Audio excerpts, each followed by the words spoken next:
Lo que mal, a ver qué opinas. Estás de brazos cruzados ahí, Marcelo. Sí, estás totalmente de acuerdo, pero dale, contame y después lo escuchamos a Héctor. Efectivamente, no creo que este plan se pueda llamar de reactivación económica.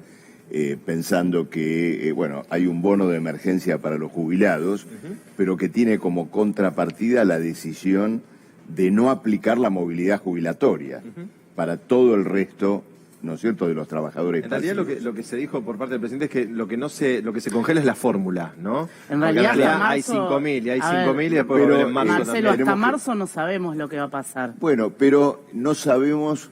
Pero por ahora no hubo baja de jubilaciones. ¿Por qué? Veamos lo siguiente. A ver, dale.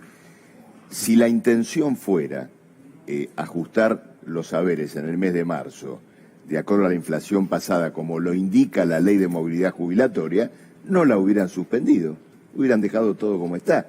La decisión de suspender esa movilidad anticipa muy probablemente, altísimamente probable, la decisión de no aplicar los aumentos que correspondían, que para estos 180 días eran de un 28%. Luego, yendo ya al tema salarial, tenemos un aumento dispuesto, ¿no es cierto?, de emergencia, que es a cuenta de futuras paritarias. Entonces, efectivamente, digamos, difícilmente se pueda llamar a esto, ¿no es cierto?, de plan de reactivación. Ahora, miren, vamos a dejar por un momento este problema de si reactiva o no reactiva. Hoy veía por otro canal, colega tuyo, una frutería, una verdulería, discutían si con los 5.000 pesos se vendían más tomates o menos. Miren, la canasta familiar hoy en la Argentina llega a 70.000 pesos. La llamada canasta del jubilado está en 40.000. ¿Pero cómo 70.000 pesos? ¿Una Marcelo? canasta familiar? Por supuesto que sí. No confundas con la canasta de pobreza.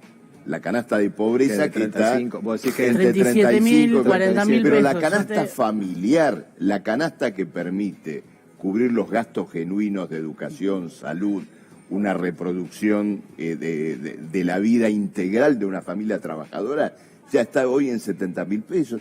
Entonces, yo veo dos realidades. Mira, yo veo dos realidades y te las quiero decir muy claramente. Dale. Yo, por un lado, veo que las famosas LELIQs, que el presidente había denunciado correctamente como un enorme subsidio y fuente de beneficios a los bancos, tributando intereses que llegaron hasta el 80% anual. Estas famosas LELIQs hoy se están desmontando parcialmente, bajó bastante, pero reconociéndole a los bancos, en pesos, en dinero emitido por el Banco Central, esos beneficios fabulosos. Las ganancias son escandalosas. Las ganancias son escandalosas. Y el Banco Central, a través de la emisión de pesos, le está reconociendo a los bancos peso sobre peso. Entonces me da vergüenza cuando ese negociado en favor de los bancos se hace a la vista de todo el mundo y alguien se solaza porque hay un jubilado que ahora compra un tomate con los 5.000 pesos. ¿Qué opinas, Héctor? Tratemos de ser un poquito claros ante la realidad. Lo que dice acá Ramal estoy de acuerdo. Ahora, no se puede en 15 días transformar lo que sucedió durante los últimos 4 años. Me parece que hay que ir paulatinamente. Acá hay un tema importante, por ejemplo, que es el IVA, que es uno de los impuestos más injustos y más regresivos porque paga la misma alícuota la persona más rica, más poderosa que la más pobre. 21 para todo el mundo. 10,5 o 21%. No, 21%. Bueno, el IVA a los 13 grupos de productos que estableció por razones claramente electorales el gobierno anterior, termina ahora el 31 de diciembre. No se sabe todavía qué va a pasar con el IVA, y ese es un tema importantísimo que tendría que discutir el Congreso, ¿no? Que tendría que discutir el Congreso Nacional, que tiene que salir por una ley, porque es un impuesto que se coparticipa con las provincias, pero hay que sacar el IVA a los alimentos. El 6 de enero vence el programa de precios cuidados, y este también es un tema importante. Se va a prorrogar. Y se va a ampliar también. Se va a ampliar. Hacerlo, a ver, que sea una canasta lógica, ¿no? Ahora, el tema es el dinamitado, control. ¿no? ¿Qué grado de control va a haber? Porque si bien la adhesión es voluntaria de los supermercados, el cumplimiento luego se transforma en obligatorio.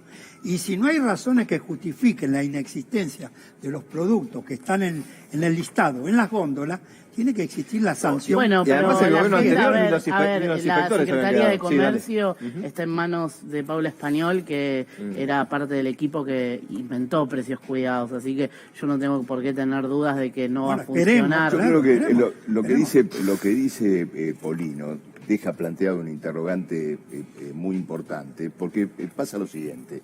Una de las palabras que más se ha usado en los últimos días es desindexar, desindexación. Pero parece que esa lógica de desindexar no mide con la misma vara a todos. Como decíamos antes, a los jubilados ya le desindexaron la movilidad jubilatoria. En el caso de trabajadores, el aumento de emergencia solo es a cuenta, ¿no es cierto?, de futuras paritarias. Está bien, a ver, Marcelo, Pero déjame hacerte una tanto, consulta. No, con respecto a esto, déjame hacerte una consulta, porque cuando fue la movilidad del 2017, que recuerdan ustedes, se había trabado en aquel momento y apareció Pichetto ahí con la fórmula del 70% inflación, claro, 30% de RIT, ahí se fumaron un cuatrimestre, se Por fumaron supuesto, un incremento directo. Es tal En cual- este caso, es tal más allá cual de como esto, decís. viene 5.000, más 5.000 Claro. en marzo ya se No, prometió un es incremento. tal cual como decir, porque pasa lo siguiente, a los jubilados siempre le corren el arco, como diríamos en términos futbolísticos. En diciembre del 2017, de acuerdo a la fórmula anterior, Sí. que tomaba en cuenta la recaudación de impuestos, Sí. como en ese año había habido algún crecimiento económico, se había recaudado más, correspondía un aumento para los jubilados que se correspondía, ¿no Y es vos cierto?, decís que con lo ese mismo pasa con la crecimiento. inflación ahora que fue Lo alta. lustraron y dijeron, no, a partir de ahora cambiamos la regla del juego, va con la inflación. Ahora que la inflación del año pasado fue tan importante, le vuelven a correr el arco a los jubilados. Pero lo más grave No sé de esto, por qué está que está diciendo esto. asociado, porque yo he escuchado a funcionarios, economistas ligados de alguna manera al gobierno actual, esto está ligado a una concepción previsional que debe ser fuertemente criticada. A ver. Y es esta idea de que tenemos que acostumbrarnos a que la jubilación pase a ser una especie de subsidio único a la vejez. Hay una persona, un exfuncionario, Emanuel Álvarez Aquis, que dijo que había que trabajar para igualar la pirámide jubilatoria. Así que la jubilación, nosotros se transforma en una especie de subsidio único. Naturalmente siempre es una nivelación, lamentablemente, hacia abajo. Entonces, esto destruye el sistema previsional en su concepto básico, que es entender al haber jubilatorio como un salario diferido.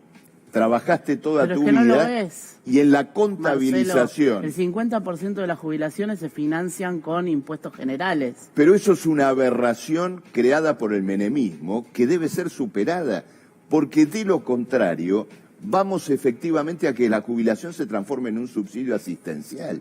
Esta es la batalla que hay que dar. Que va a tener que discutir, a mi juicio, el Congreso.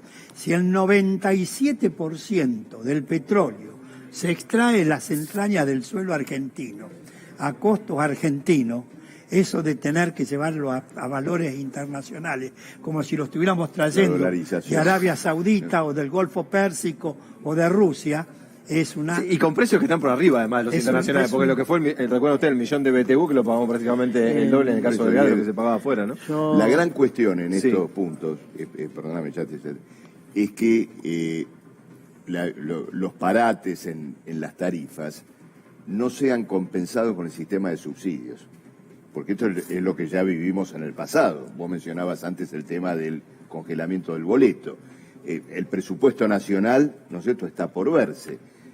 Pero si el congelamiento, por ejemplo, del boleto tiene como contrapartida un Subsidio que aumento pagamos todos, correlativo, ¿no es claro, cierto?, en el sistema de subsidios, que se sostiene a su vez sobre los impuestos que paga el conjunto de la población, entonces el congelamiento no es real. Esto ratifica lo que decíamos hace un rato, en el sentido de que los costos y las condiciones de producción del sistema energético deben ser abiertos a la consideración popular. No, Los bancos reproducen, los bancos reproducen con las personas lo que los acreedores internacionales hacen con la Argentina. Es decir, crean un sistema de endeudamiento perpetuo donde lo que importa es que la persona endeudada le pague al banco los sigas intereses, endeudado, decís el vos. pago mínimo, Claro. y que la deuda se transforme en eterna. Las tarjetas de crédito han copiado el sistema de la deuda externa para las personas. Bueno, pero el Estado en algún momento puede intervenir. El tema de préstamos, los UBA, por ejemplo, ¿no? Estas deudas que estamos hablando con los jubilados, con la Ancestra. Es decir, hay medidas que se pueden tomar para poner un freno Claro, y también parar con la usura, ¿no? El problema de fondo es el siguiente, que cuando hay crédito de consumo, es decir, cuando ocurre la anormalidad, Sí. que una persona va al supermercado y compra lechuga y carne con la tarjeta de crédito, es porque el salario no le alcanza. Entonces, al jubilado que no le alcanzaba la jubilación, le aliviamos el crédito que tomó con el sistema Argenta. Sí. Se salva el acreedor, se salva el banco, pero si el jubilado o el asalariado sigue con un salario que no le alcanza, vuelve a incurrir en el endeudamiento. Es decir, el crédito de consumo, el crédito del laburante, es el resultado de la insuficiencia del salario. Héctor,